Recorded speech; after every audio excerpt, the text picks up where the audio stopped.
Hello everyone, আমি makeup artist and nail artist Ankita. তো চলো তোমাদের সাথে আজকে আমার নেল জার্নিতে প্রথম ক্লায়েন্ট শেয়ার করি। তো আজকে ছিল আমার নেলের ফার্স্ট বুকিং। এই যে এখানে ছোট্ট একটা সেট আপ রেডি করে নিয়েছি, এটা আমার বাড়ির ছোট্ট একটি সেট আপ। কেমন হয়েছে জানিও। যা যা এখানে প্রোডাক্ট লাগবে আমি সব কিছু রেডি করে ক্লায়েন্টের জন্য বসে বসে ওয়েট করছিলাম। আর ক্লায়েন্টকে আমি টাইম দিয়েছিলাম হচ্ছে কি যে বিকেল 4:30। আমার ক্লায়েন্ট কিন্তু ডট টাইমেই চলে এসেছিলো, একদমই লেট করেনি। এই যে এখন হচ্ছে কি যে কাজ শুরু করব। আমি কাজ শিখেছি কিন্তু খুব বেশি দিন না, আমি এখনও কাজ শিখছি। আমার মাত্র নেলসের 3টে ক্লাস হয়েছে, তার মধ্যে বুকিং পেয়েছি, তো একটু নার্ভাস লাগছিলই যে আমি কাজটা ঠিক মতন মনের মতন করতে পারবো কি না দিদির।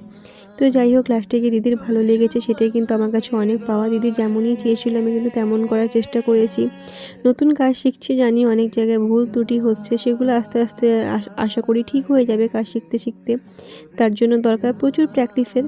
তোমরা কাজটা দেখে জানিও তোমাদের কেমন লেগেছে as a beginner nail artist. তো যাই হোক, এটা হচ্ছে আমার নেলসের ফাইনাল লুক। তো দিদির মুখে শুনে না দিদির কেমন লেগেছে। স্বর্ণালিদি বলো, তুমি আমার কাছে আজকে ফার্স্ট টাইম নেলস করলে, তোমার কেমন লাগলো? খুব ভালো লেগেছে, ওর হাতের কাজ খুব সুন্দর। আপনারাও মানে এখন বিয়ের সিজন চলছে, আপনারাও ওর কাছে আসতে পারেন, ওর হাতের কাজ সত্যি খুব সুন্দর। তোমার নিজের নেলসটা কেমন হয়েছে, পছন্দ খুব হয়েছে? সুন্দর, খুবই সুন্দর। নেলসটা দেখো একবার। তখন দিদি খুব সুন্দর রিয়াকশান দিয়েছিল, তখন আর ক্যাপচার করা হয়নি, তো এখনই করলাম। এই যে এটা হচ্ছে নেলস। তো আবার এসো। হ্যাঁ হ্যাঁ, নিশ্চয়ই।